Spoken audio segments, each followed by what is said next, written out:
प्यारे बच्चों, आज हम कक्षा 8 की गणित का अभ्यास 1B का पहला क्वेश्चन बताएंगे आप लोगों को। तो देखिए पहला क्वेश्चन क्या दिया गया है।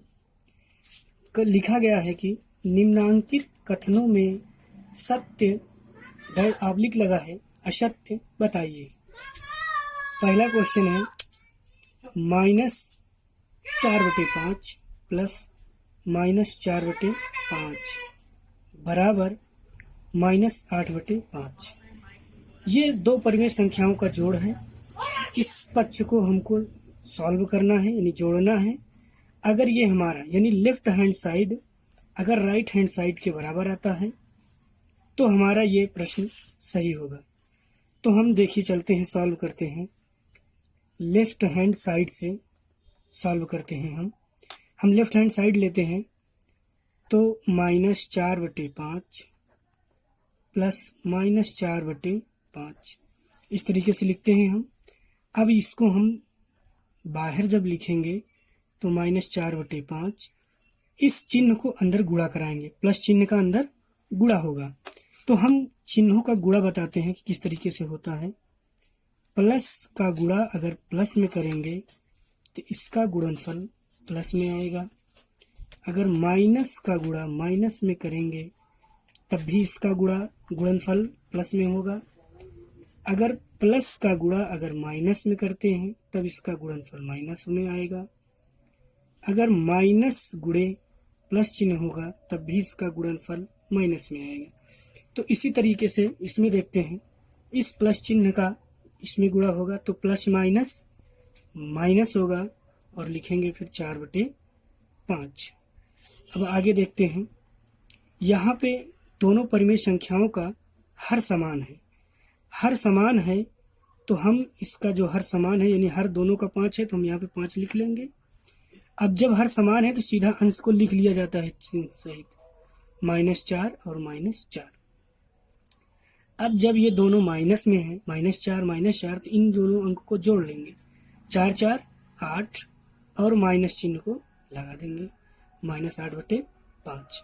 तो हम देखते हैं कि हमारा लेफ्ट हैंड साइड सॉल्व करने पर, ये वाला लेफ्ट हैंड साइड सॉल्व करने पर -8/5 आया और हमारा राइट हैंड साइड भी -8/5 है। तो हम यहाँ पे लिख देंगे लेफ्ट हैंड साइड बराबर राइट हैंड साइड। क्या हुआ, हमारा दोनों पक्ष सॉल्व करने पर बराबर आया, तो इसलिए ये हमारा कथन क्या है, सत्य है।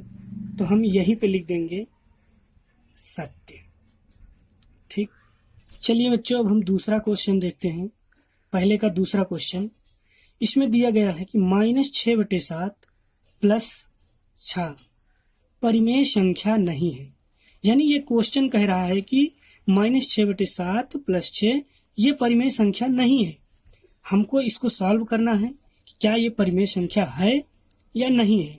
तो हम इसको सॉल्व करेंगे और देखेंगे कि ये परिमेय संख्या है या नहीं।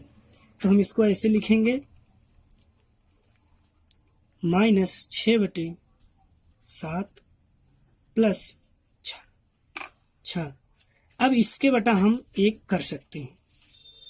अब हम यहाँ पे 7 और 1 का एलसीएम लेंगे। 7 और 1 का एलसीएम 7 होगा। अब जब 7 होगा तो इस 7 से इसमें हम भाग देंगे, एक बार जाएगा, 7 एकम 7। जितना भागफल होगा यानी जितना बार जाएगा भाग उसमें, उसी संख्या से इसमें हम ऊपर गुणा कराएंगे।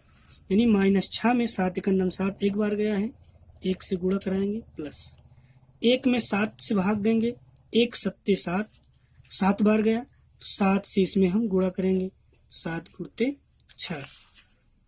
अब इसका गुणा करेंगे तो 6 एकम 6 -6 प्लस 7 6 42 बटे पूरे बटा 7 है, 7 लिखेंगे। अब यहाँ पे हम देखते हैं कि -6 और प्लस 42 है, तो यहाँ पे 42 में से -6 घटेगा। तो जब हम घटाएंगे 42 में से 6 घटाएंगे तो इस तरीके से घटा लेना कि 12 में से 6 गए 6, यहाँ पे बचा 3।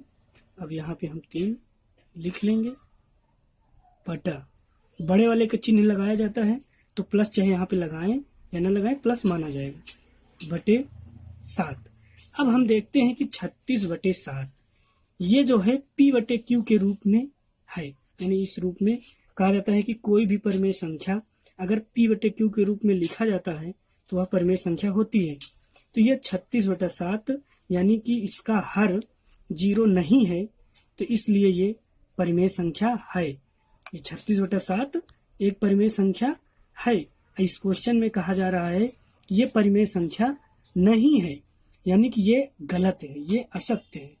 यहाँ पे हम लिखेंगे असत्य। देखो बच्चों, तीसरा क्वेश्चन 1B का पहले का तीसरा क्वेश्चन। तीसरा क्वेश्चन में दिया गया है दो परिमेय संख्याओं के जोड़ने का क्रम बदलने पर योगफल वही रहता है। ठीक, ये क्वेश्चन में कहा गया है। तो हम मान लेते हैं, माना दो परिमेय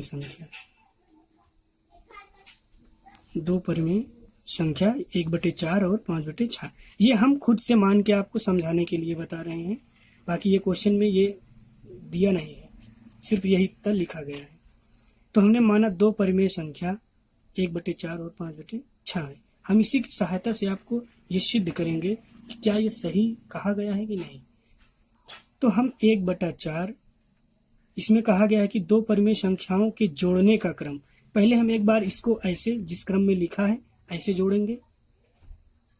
जब इसको हम जोड़ेंगे तो यहाँ पे 4 और 6 का एलसीएम लेंगे, तो 4 और 6 का एलसीएम हो जाएगा 12। तो अब इस 4 से भाग देंगे, 3 बार जाएगा, 4 3 या 12, 3 से ऊपर अंश में गुणा होगा, 3 1 9 3, प्लस 6 से भाग देंगे, 2 बार जाएगा, 6 दूना 12, 2 से ऊपर गुणा यानी 5 दूना 10।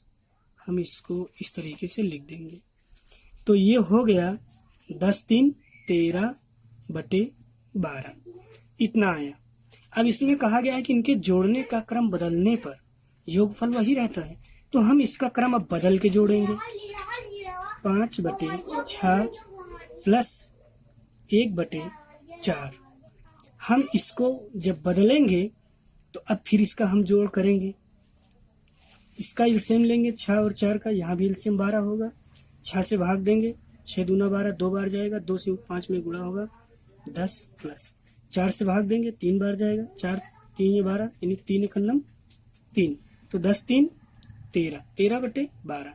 हम देखते हैं कि इसका क्रम इस क्रम में जोड़ने पर भी योगफल उतना ही आता है, और इसका क्रम बदल के जोड़ने पर भी योगफल उतना ही आता है जितना इसमें आया है, यानी दोनों का योगफल हमेशा बराबर आता है। तो यह हम कह सकते हैं कि परिमेय संख्याओं में हम कह सकते हैं कि परिमेय संख्याओं में क्रम विनिमय नियम लागू होता है। तो जब क्रम विनिमय नियम लागू होता है तो इसका योगफल दोनों में क्या आया, बराबर। तो इसलिए ये कथन हमारा क्या है, सत्य है। तो हम यहाँ पे लिख देंगे सत्य। देखो बच्चों, पहला का अभ्यास 1B का चौथा क्वेश्चन दिया है, 3 परिमेय संख्याओं का योगफल परिमेय संख्या नहीं होती है। ये कह रहा है कि 3 परिमेय संख्याओं का योगफल परिमेय संख्या नहीं होती है। तो हम लिखते हैं 3 परिमेय संख्या, देखते हैं कि उसका योगफल परिमेय संख्या होता है या नहीं। हम लिखते हैं 1/2 प्लस 3/4 प्लस 7/3। ये हमने 3 परिमेय संख्या को जोड़ रहे हैं। चेक करेंगे कि इसका योगफल परिमेय संख्या होता है या नहीं। तो हम 2 4 और 3 का एलसीएम यानी लघुत्तम समावर्त निकालेंगे। इसको 2 4 3 का एलसीएम यानी लासा होगा 12। इसका एलसीएम कैसे निकालते हैं, 2 4 और 3 का हम इन तीनों संख्याओं को इसे साथ में लिख लेंगे और कामा जरूर इसमें लगाएंगे। पहले इसको हम अभाज्य संख्या 2 से शुरू करते हैं। 2 से काटेंगे, 2 एकम 2, 2 से इसको काटेंगे, 2 दूना 4, ये 3 2 से नहीं कटेगा, इसको हम ऐसे लिख लेंगे। फिर इसको 2 से काटेंगे, अब ये 1 हो गया है, इसको चाहे से 1 लिख लीजिए, 2 एकम 2, 3 लिख लेंगे, 3 नहीं कटेगा। अब 3 को हम 3 से काटेंगे, तो 1 1 और 3 एकम 3। तो अब इसका हम लाशा बराबर इसी का गुणा करेंगे, 2 गुणते 2 गुणते 3, तो 2 दूना 4, 4 3 12, यानी इस तरीके से इसका एलसीएम आया 12। तो यहाँ पे एलसीएम हमने लिख लिया 12।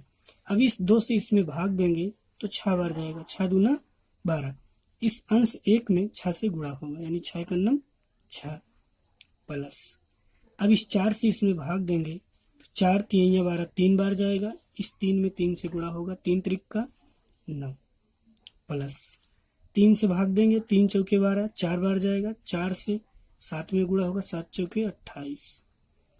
अब इसको हम जोड़ लेते हैं, ये 9 6 15 हो जाएगा, 15 प्लस 28, एक बार इसको ऐसे हम लिख लेते हैं।